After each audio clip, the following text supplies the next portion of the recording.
Okay, well, welcome back for the last little bit of today's program. This is our third panel. It'll be, it's on COVID-19. And so we'll have three presentations. The first two have sort of a more academic tilt to them. And then we've got a nice presentation by a practitioner on the ground doing work with COVID-19. So we'll get started with Dr. Sardar, who's going to talk to us about how risk information on COVID has impacts on behavior and beliefs in Bangladesh. The floor is yours, Dr. Sardar. Can you see my screen? Yes. And you can hear me as well, right? Okay. Yes. Okay, thank you, Dr. Yilmaz, and also thank you, Professor Sakib Mahmud and Alok Bohara and other organizers for giving me this opportunity to present my paper. I am Ferdous Zaman Sardar. I'm a PhD candidate at University of Washington, and today I'll be talking about how COVID-19 risk information affects beliefs and behaviors. So let's start thinking, like, if there is a new infectious disease, how will we respond to that? And actually, we don't need to think that much. There is a new variant of COVID-19, right? Omicron. And we need to think like how much precaution we should take, right? And it depends on how bad this Omicron is, right? So what is bad? So let's think about this example. Influenza flu versus Ebola. So influenza flu, like this common flu, right? This is everywhere. The likelihood that we'll get it is very high.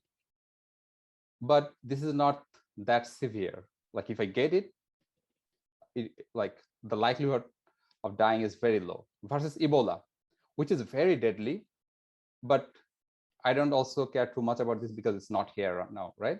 So both the likelihood of getting a disease and also like once you get it, how that would affect your like that consequences, both jointly determine health behaviors. But people's perceived risk might be different than the actual risk. So how do people perceive risk? It depends on their access to information, right?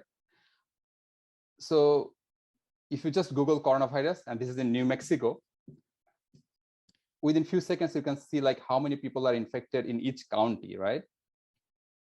And this, if you want even more, like you can see like even zip code wise, like in a zip code, like how many people are infected. Because these are important determining factor, right? So more people infected in my area, the likelihood of me getting infection is high.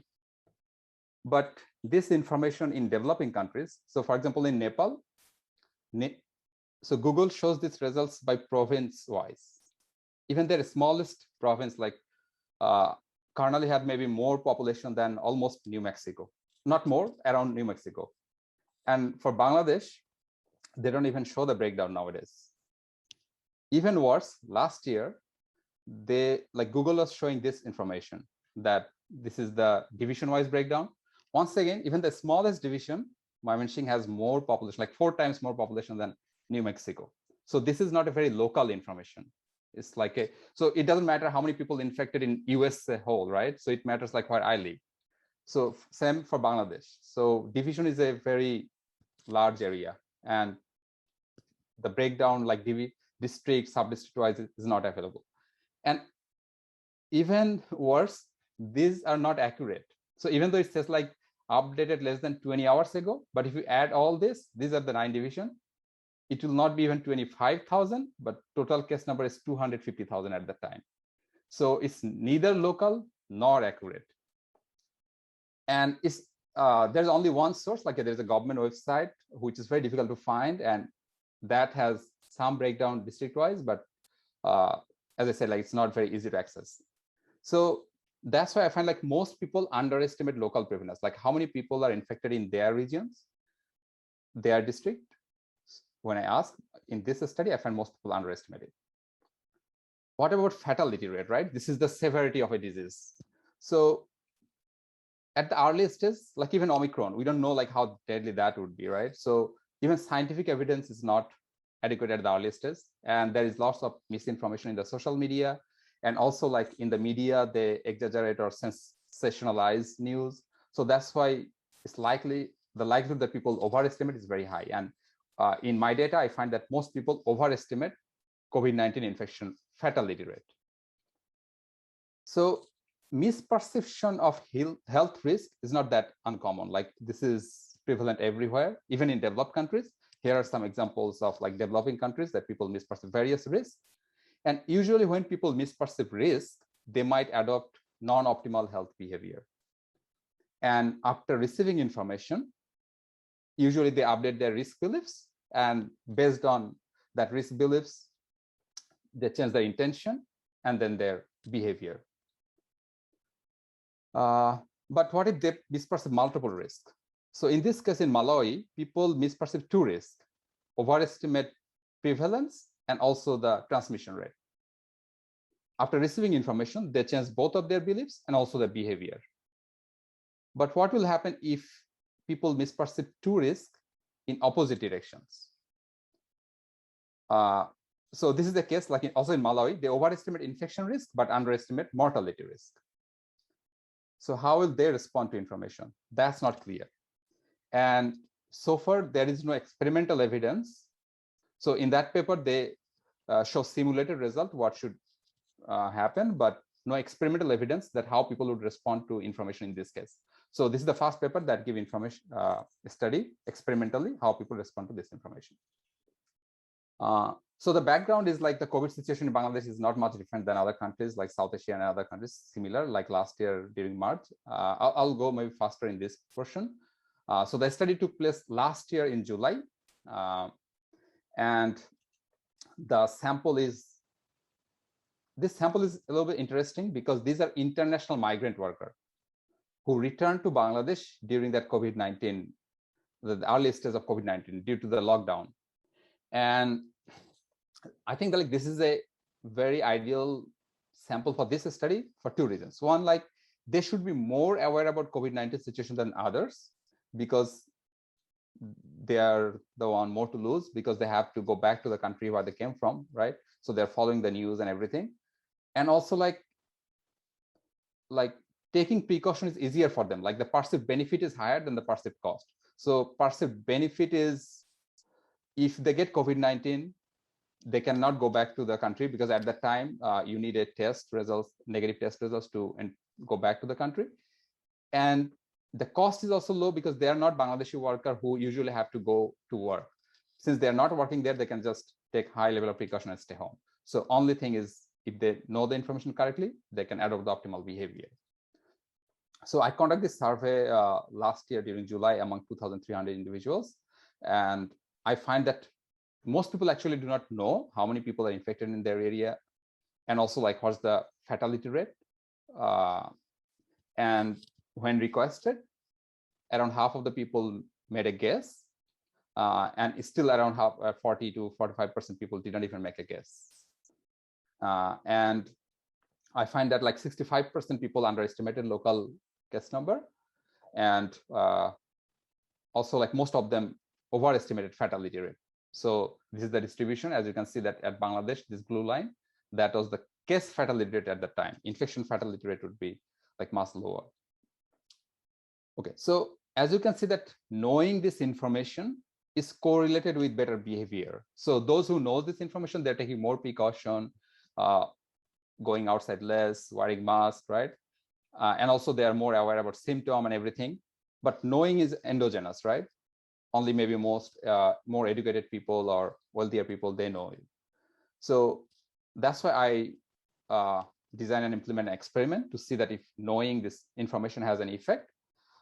So in the middle of the phone survey, I give them information about their district case number and also the case fatality rate in Bangladesh and worldwide. And I conduct a follow-up survey around 9 to 15 days after, and response rate of 72%. But luckily, the attrition doesn't vary by treatment status, so that is also not a concern now. So what I expect is that after receiving information, so people are underestimating their local prevalence, right? So after receiving information, they should perceive higher risk but of getting infected, but they're overestimating fatality rate. So after receiving information, they should perceive less risk of fatality. But since they're changing two risks in different direction, it's not clear what would be the effect on the behaviors. So immediately after the intervention, I find that the treatment group perceive higher infection risk, and they also plan to take higher level of precautions. But to see whether that sustains, so that's why like 9 to 15 days after the intervention, I do a follow-up survey, and I find that it did not have any effect on behaviors. So you see that all the overall precaution and specific behaviors, no effect, and very small effect on a policy issues, that whether they would support these policies 5 and 6. But overall, no effect. And these are also robust to various specifications, like various fixed effect and including all the control variables. Still the effect is 0 or very close to 0. And the reason is that after receiving information, the treatment group who are like this sample are underestimating, right? So the treatment group now underestimate less. And because they're underestimating less, they now perceive higher infection risk than the control group.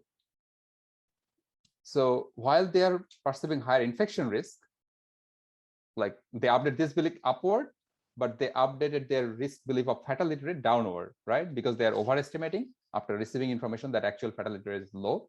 So they update their risk belief downward.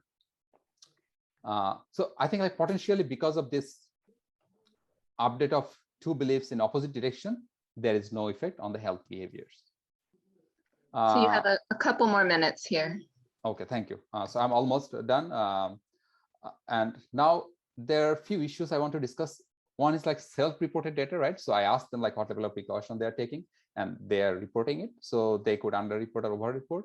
But it's not clear that like the treatment group would report differently than control group, right? So I think like if there is some self-reported issue, it should be like equally for both group. Okay, another thing is like at the like even before intervention, this group already taking a high level of precaution. So that could be another issue, like they have very little room to take even more precaution, but it is not expected that they will take higher precaution. They could also take lower precaution, right? Fatality rate is less. So only if we expected that people will take more precaution, that could be an issue. Okay, another thing that would have been very interesting to see is that how it varies depending on people have misperceive only one risk, like they underestimate only local prevalence, but they correctly believe the fatality rate. But the problem is that there are very few people in those groups. So I have very little power to test actually this, whether for those group changing only one risk belief, how that affect to behaviors. And finally, policy implication. So usually it was thought that people misperceive risk, so they might adopt non-optimal behavior, right? So in this case, I'm showing like even with misperception, when they misperceive multiple risks, they can still might adopt optimal health behavior.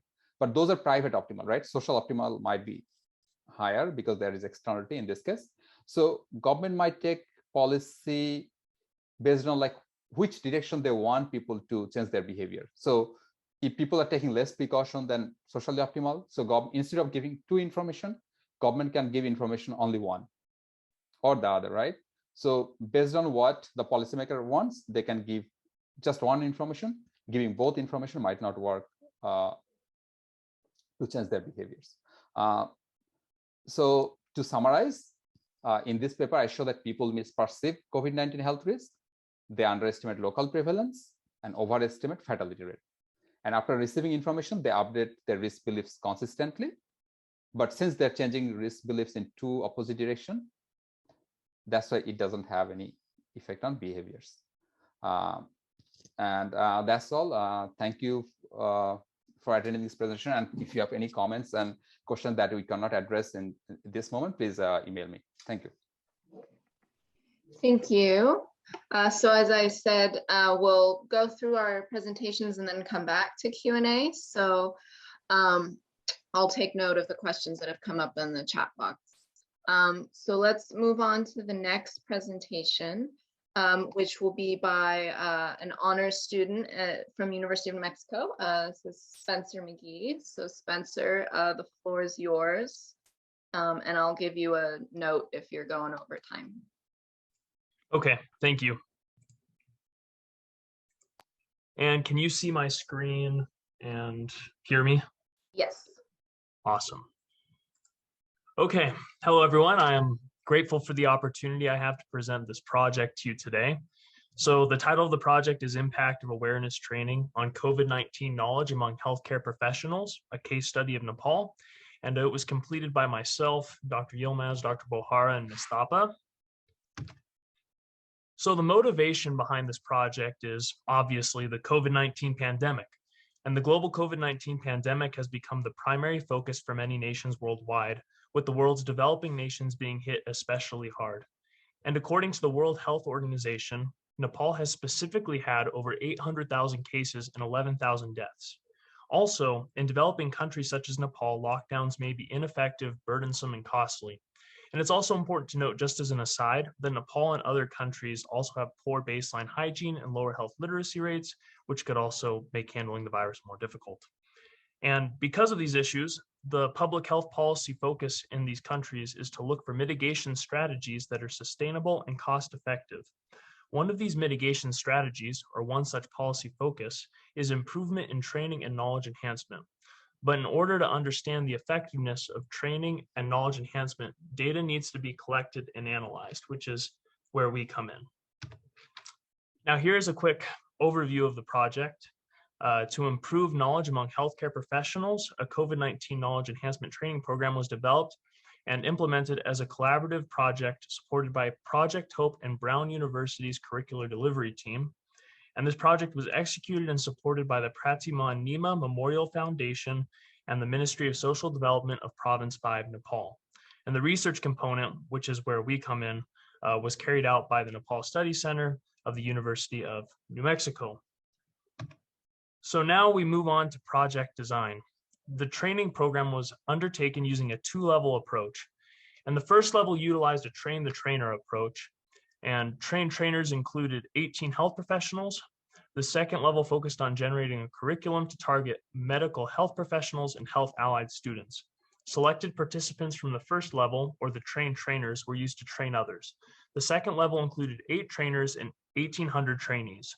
So to collect information on trainees, a questionnaire survey was taken by trainees before and after the completion of the training program. 1,531 participants completed the questionnaire before the training, and 1,052 participants completed the questionnaire after the training. And information collected using the questionnaire included questions related to COVID-19, training program effectiveness, demographics, and mental health. And this project and questionnaire then made us ask the following questions. First, does Project Hope's training program improve healthcare professionals' overall COVID-19 knowledge? Second, what types of questions best evaluate an increase in knowledge among training program participants? And finally, did participants have a positive reaction to the training program? Now, to answer these questions, we use a questionnaire or data to generate variables. An indicator or dummy variable was generated for each question, 1 being the correct answer and 0 being the incorrect answer. Correct answers were based on information from the Centers for Disease Control and Prevention, the World Health Organization, the Mayo Clinic, and WebMD. Each variable was then divided by question type, true, false, or multiple choice. Indexes were then created based on question type and specific topics related to COVID-19. Each of these indices were placed into one of 2 cumulative indices, a cumulative true-false index and a cumulative multiple choice index. Following this, a cumulative knowledge index was generated by combining the cumulative true-false index and the cumulative multiple choice index. And just to kind of show what this looks like, here are some tables that include the generated indices. The table on the left shows all the true-false indexes used to create the cumulative true-false index. And the table on the right shows all the multiple choice indexes used to create the cumulative multiple choice index. In the middle table, we have the cumulative true-false index, the cumulative multiple choice index, and the overall knowledge index that combines both the true-false and the multiple choice cumulative indexes. So now that we have an understanding of the data and variables, we can move on to the statistical methods and tests used on the data and variables. And to understand the difference differences before and after the COVID-19 training program was completed, data was used to generate tests to determine the statistical significance of any knowledge changes. Some of the statistical methods used to analyze the data include visual representations, unpaired t-test, Welch's t-test, the Wilcoxon-Rigg sum test, and I'm going to botch this pronunciation, the Kolmogorov-Smirnov test. And once again, these tests are used to determine the statistical significance of any knowledge changes. Now, using Stata and the aforementioned statistical tests, these graphs in this table were created. So first, we'll take a look at the graphs. The first graph is the cumulative true-false graph. And as we can see, there isn't much of a difference in knowledge displayed. But when we take a look at the multiple choice graph, there is a very clear increase in the number of questions answered correctly. And when we look at the combined true, false, and multiple choice graph, there is a small but noticeable shift in the number of correct answers. And these findings are backed up by the table below the graphs, or the cumulative index hypothesis table.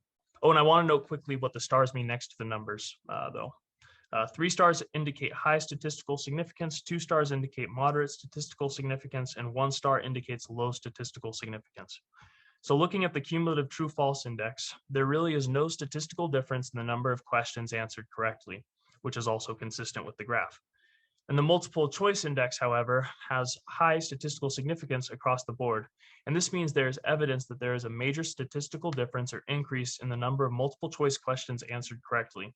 And then finally, the combined cumulative index generally has low to moderate significance, also indicating a statistical difference in the number of questions answered correctly. Now, obviously, the statistical significance for the combined cumulative index was dragged down by the cumulative true-false index.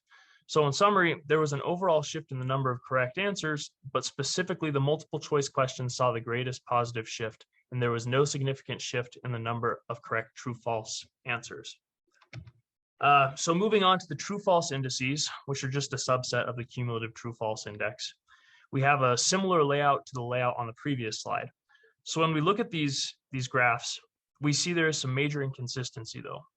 For some question groups or indexes, such as the background question index or the prevention question index, which are the first 2 graphs, participants actually performed worse after taking the training program. And for surveillance, screening, and diagnosis question groups, participants performed better after taking the training program.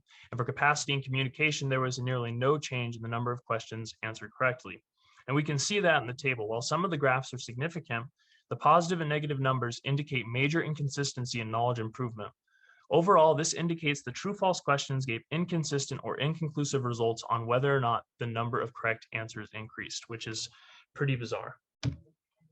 And then by now, we've looked at the multiple choice indices, and it's like a breath of fresh air. All of the graphs indicate a positive increase in the number of correct choices. And looking at the hypothesis table, we see everything is beautiful and significant. This obviously indicates the multiple choice questions consistently and conclusively presented an increase in the number of questions answered correctly. And now the final results slide focuses on the overall training program satisfaction according to training program participants. As we can see in the graph, the overall perception on the training program shifted to the right, indicating a positive increase in training perception or satisfaction. This is also supported by the high and moderate significance indicated in the hypothesis table. So what are the main conclusions drawn from all of this? First, there was a statistically significant improvement in knowledge or awareness of COVID-19 and appropriate treatment protocols, or in essence, the training program worked. Second, the strongest knowledge enhancement results are found in measures based on multiple choice form questions and not true-false form questions. This implies when evaluating the effectiveness of such a training, multiple choice questions may be better utilized to assess trainees' general COVID-19 knowledge. And finally, there's evidence participants reacted favorably to the training program. So using these conclusions, we are able to generate the following policy recommendations. First, and most obviously, using statistical evidence, these findings recommend Project Hope's free COVID-19 training program be implemented on a larger scale to improve the healthcare system's ability to treat patients. Second, increased pandemic management awareness among healthcare workers may help healthcare workers as they continue to fight COVID-19 and future pandemics. Third, because of the arrival of new COVID-19 variants, COVID-19 training programs may be a cost-effective way to assist in the fight. And finally, despite positive evidence supporting Project HOPE's COVID-19 training program's efficacy, more investigation is obviously required to determine the underlying factors driving these trends.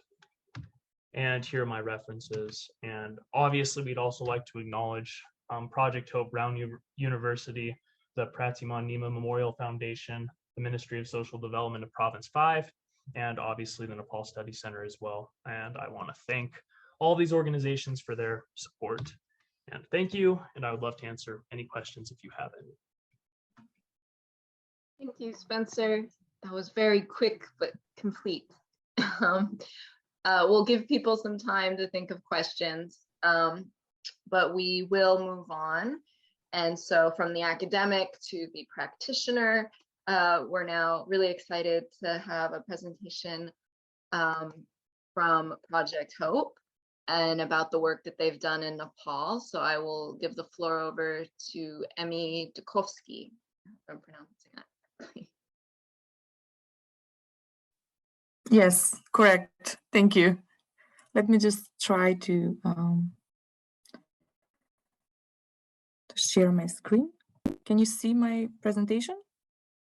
Yes. Yeah. Well, first of all, thank you for the previous presentation. I enjoyed it, and all recommendations will be considered.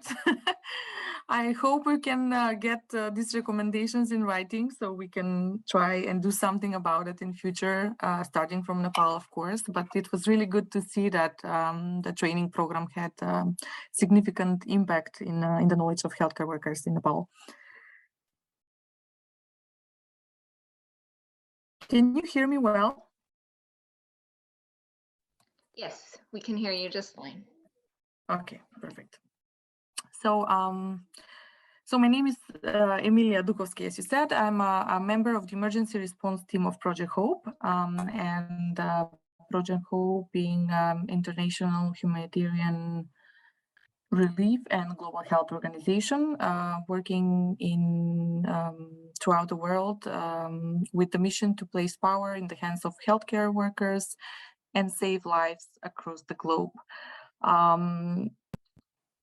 Project Hope was founded in 1958 in the United States and currently has offices in over 20 countries in the world and programs in over 50 countries, I believe, with over 600 employees and publishing Health Affairs, the leading journal for health policy research in the United States. As COVID-19 started in 2020, we were one of the first organizations to be able to work in Wuhan, thanks to our previous presence there, having an office and establishing 25 years ago a nursing school exactly in Wuhan, which gave us, I would say, a strategic place in the support for the healthcare workers in China to start with, and then as the pandemic, started developing further throughout the world, we basically focused to assist as much as we could in all the countries.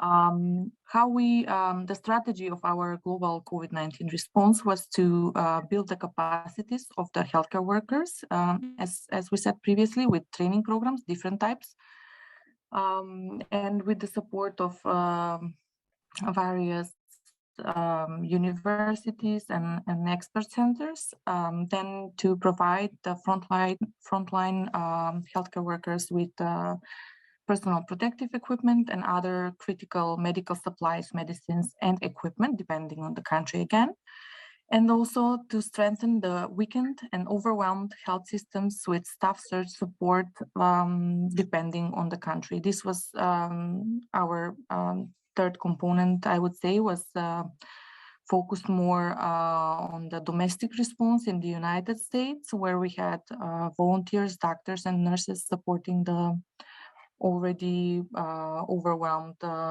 health systems throughout the country. To date, we have delivered over 17 million pieces of PPE and other medical equipment and hygiene, sanitation supplies. We've trained over 100,016 healthcare workers through 52 countries so far. And in general, supported over 50 countries in the world. This shows basically the three components in each of the countries, practically throughout the world, everywhere where we could implement, just because there were restrictions. First was the inability to travel, then the supply chain processes were interrupted for many countries. And then those were the reasons why it's not equally distributed everywhere. Our response in Nepal, how it started. First, it started with a personal contact, I would say, and because Nepal was at that time very closed, there were not options to go in the country. Sending shipments of donations was really difficult at that time as well. And thankfully, to Zoom and online training programs, we started a partnership with the Pratima Nima Memorial Foundation, where we implemented the first training program in early 2020 for healthcare workers, the one that was presented earlier on this session. And then when the Delta variant actually struck, we felt that we have to do a lot more than that in Nepal, and tried to allocate some resources to support better the health system in Nepal. The objective was to provide medical supplies to the government hospital, to strengthen the mental health, the medical health professionals and the general public safety, and to support the government of Nepal during the crisis. In the beginning, we signed an MOU with the Pratima Nima Memorial Foundation to partner for these activities. And with the help and support of PNMF, we managed to distribute medicines and medical supplies and equipment to province number 5, as it was the province that is neighboring India, and with the open border there, it was in a very critical position. In addition, in addition to this, we also had a charter flight of medical supplies and protective equipment that was equally distributed with the help of PNMF to all 7 provinces in Nepal, with the support and a partnership with the National Ministry of Health and the government, of course. Additionally, in addition to this, we did another training, which was again in partnership with Brown University on vaccination and vaccine hesitancy.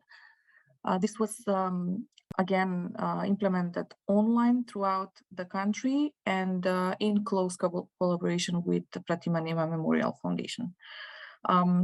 At the middle of the summer, we fortunately had the opportunity to also travel to Nepal. The borders were partly open, and met with local, provincial, and national officials, ministries of health and government both, to hear more on the needs and challenges the health system is facing at the moment regarding COVID-19, but also regarding healthcare overall. What were the challenges throughout the whole process? As I said, the interrupted supply chain opportunities, the inavailability to travel, to be in the country, and also to equally distribute the medical supplies and the donated goods to all provinces, which were sometimes very difficult to be approached, not only because of COVID-19, but also because of natural landslides and other natural disasters. So this is a little bit in numbers what was donated by Project Hope in partnership with PNMF and other partners like MedShare, Airlink, Faxport, Amgen, and Himalayan Cares. The charter flight, as I said, was crucial in the support of the healthcare system in Nepal. Over 1 million worth of support, and as I said, around somewhere less than 5,000 medical healthcare professionals trained on both COVID-19 and treatment and vaccine acceptance. Our next steps for future, we just signed grant agreement with PNMF for a training on mental health and resilience for healthcare workers that are dealing with COVID-19. This will be implemented in all 7 provinces. It just started now in November, and we should finalize this project by mid-April, I believe. In addition to this, Project Hope is exploring opportunities to open an office in Nepal and continue to support the strengthening of the healthcare system in general in many different areas. One of them being infection prevention and control, an area where we focused at this moment, and we are currently working with local donors and partners to explore the opportunities to collaborate on this topic as well, aside from, in general, COVID-19. That's about it. Tom Cotter was supposed to be here with us tonight to present. Unfortunately, he apologizes for not being able to join us. If you have any questions, I'm more than happy to answer now or later on. You have my email address as well here. Thank you. Thank you so much. Gee, everyone's really efficient in their time here. I do see that our first panelist is actually answering some of the questions in the chat, but I think we have enough time that perhaps, Sardar, you could speak to a little bit more information about the sample, how you gathered your sample population, and then the balancing of the treatment and control groups. Okay, thank you. Yeah, so I had to quickly skip to those results section to finish the presentation within the time. So since we have time, we can talk a little more. So the samples are like international migrant worker. So I got this list from BRAC, which is the largest NGO in Bangladesh. So they got this from the Bangladesh customs. So every international migrant worker returned to Bangladesh. So government has this record. So they have all the information about all the international migrant return worker, and also like from many other like sources of administration. So I got this list. From that list, we did phone survey, and actually we randomized before the phone survey. So, and it is randomized with a status, so it's randomly assigned. And actually the characteristics are well balanced. So in the paper, those are shown. And I'm not sure whether I missed anything else related to that one.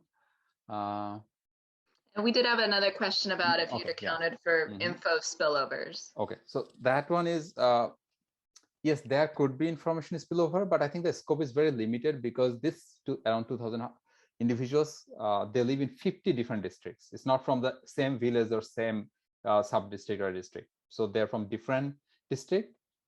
And also they're coming from different countries. So like, it's not like all of them are returning from only one, Malaysia or Saudi Arabia. It's not like that, more than 20 countries.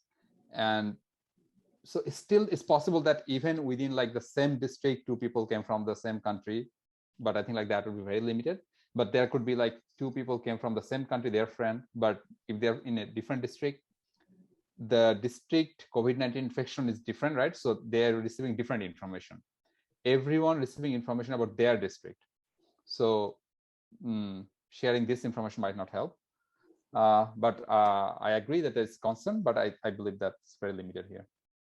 So this is me. It was a telephone administered. Did you have a team of people implementing it? Yes. Okay. So this is supported by BRAC Institute of Governance and Development in Bangladesh. And it was actually part of another survey that is about international migrant workers who returned due to COVID-19. So within the same study, this is another section, like it's spin-off of that project. Great. We have a question for Emmy. Just if you could provide a little bit more information about where it's headed with the mental health aspects that Project Hope is moving forward with. Hi, of course. We have a collaboration with New York Health and Hospitals, and they developed a curriculum for support of healthcare workers that are burned out and dealing with COVID-19 since the beginning of the crisis. They implemented it in New York last year when the peak was in New York, and decided to share it with the world, basically. We partnered with them, and we're working with PNMF to let's say, to reach out to all 7 provinces and find a mental health expert that will adjust the curriculum to the local setting, and then be able to do training of trainer sessions for healthcare workers that are not basically mental health experts. The idea is for them then to work with their peers, with their colleagues, to notice if there is a need for support of some of their colleagues, and in that way use some of the methods and techniques developed by New York Health and Hospitals to basically help them go through what they're experiencing, or maybe direct them to professional mental health expert. That's the overall idea of the project. We are in the very beginning in Nepal. We are implementing it in 26 countries currently throughout the world. Somewhere we started earlier, somewhere it was not really possible because of other activities. So maybe I believe we have Swati here from PNMF, if she can say something more, if I missed something. I hope I explained it nicely. Thank you. Yes, so Swati, if you would like to Hello. take that. Hello. Yes, we can hear you. Hi. Thank you very much, Ms. Emilia, for the wonderful presentation. Yes, we have already started our approval process for Social Welfare Council, and we are on halfway, like selecting all the trainers, and we are preparing. We will be able to start this training program by mid of December, within next 2 weeks. We'll share as we go on. We'll share more about this training program with the UNM team as well. Thank you. Yeah, so it's also been brought up, maybe the elements of accounting for maybe differences between males and females in reaction or in relation to these trainings, and then if it's targeting older or younger segments. It sounds like it's focused on the healthcare professionals. So is there any plan in place to maybe try to get slightly younger, young adults or not? Yeah, for now it's just for the medical health professionals. We have included doctors, nurses, medical administrators who are working as a frontliner, at the hospitals or the medical centers. For now, our focus is that one. But when we scale it down for the trainers of training for the taught, we will focus on the mental health professionals. But when we scale it down, we will focus on the the other young adults too. Great. So I think we don't have any other, I don't have any other questions that I've seen pop up on the chat for any of our panelists, but I want to thank you all for bringing what's a really current hot issue for all of us, and as we keep trying to track it and gain some traction on solving the problems, doing the research, we really appreciate it. And I think on behalf of everybody here, we're appreciative of those of you who have stuck with us for this first day of the conference. So I think we'll go ahead and call this panel closed, but I will turn the floor over to our chair, Dr. Sakib Mahmud to close us out. And then if you didn't notice in the chat, we're welcoming people to stick around for maybe 30 minutes after the official close of the conference today for just sort of virtual happy hour chat. And I personally hope that I see a lot of you back tomorrow for what will be more interesting panels and sessions. So the floor is yours, Dr. Mahmoud. Thank you, Dr. Siobhan Yilmaz, for inviting me for the closing remark. First of all, I want to thank you, everybody who stayed for almost half a day with us. Very early morning for some of you, especially in USA. I can imagine like those who are from Mountain Time and also the Pacific Time. So thank you, everybody, and thank to those participants who attended from Nepal, India, Bangladesh. I know it's very late, but still, we really appreciate. The first day, I would say, like, it started with the keynote speaker and those two panels and the concurrent sessions, and so many topics, diversified topics, and I feel like we learned a lot, and I really appreciate your comments, your constructive feedback to the presenters, to the participants, and I can also see like there's a possibility of collaboration moving forward. On behalf of the conference organizers, I want to also thank our advisors, the HPRC event advisors. Professor Bohara is here, Dr. Mukti Upadhyay and Dr. Keshav Bhattarai. And I also want to thank my fellow conference organizing committee members. It's lots of hard work behind the scene, and I really appreciate the things that you have to go through to make sure that we have a very good first day of the event. Of course, we are not done yet. We have the second day tomorrow coming up, same time frame. If you can see, look at our calendar. And Soumyajit, Dr. Soumyajit is actually sharing the HPRC website for you to look into. We also have the LinkedIn, Twitter, and also you can email us with your suggestions and recommendations.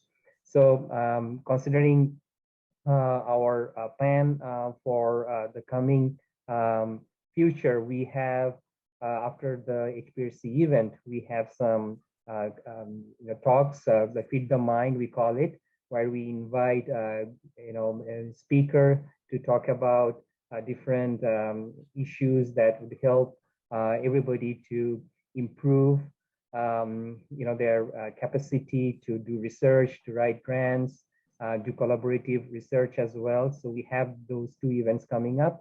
Please check our website. And also try to publish with us. We also have our HPRC. Maybe I can share that quickly over here. Publishing with us, and we have a Himalayan policy research paper archive. So yeah, Dr. Prakash shared below. So you can check that archive, Himalayan research paper archive, and try to publish with us.